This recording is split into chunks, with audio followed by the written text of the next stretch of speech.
నమస్తే, welcome to citizen news. Vote వేసి చెప్పండి, ఓటు వేశారా? లేదంటే ఇచ్చిన డబ్బులు వెనక్కి ఇచ్చేయండి. మంచిర్యాల మున్సిపల్ కార్పొరేషన్ 9వ డివిజన్ ఎన్నికల్లో ఓడిన బీజేపీ అభ్యర్థి జాడి తిరుపతి, అతని భార్య రూప తాము పంచిన డబ్బులు తిరిగి ఇవ్వాలని డిమాండ్ చేస్తుండటంతో స్థానిక ప్రజలు ఆగ్రహం వ్యక్తం చేస్తున్నారు. డబ్బులు ఎవరు ఇవ్వమని చెప్పారో, ఎవరు పోటీ చేయమన్నారో, ఇదేంటి మీ పద్ధతి అంటూ ఆగ్రహం వ్యక్తం చేశారు.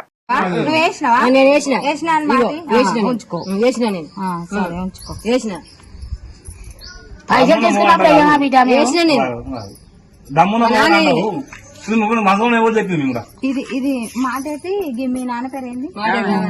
మాటేటి నర్సమ్మ. నేను మంత్రాలు ఇవ్వరు, మీరు రమ్మన్నాడు ఇవ్వరు, వచ్చి అడుక్కునేందుకు చెప్పు. 3,000 లెక్క పెట్టుకో.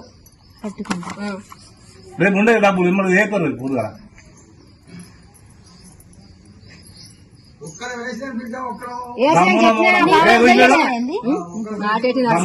చెప్తాను. దమ్మునమ్మ కూడా అన్న దమ్మునమ్మ కూడా ఉంటుంది. అవన్నీ మనకెందుకు దమ్ము లేక అవన్నీ మనకెందుకు సంపన్న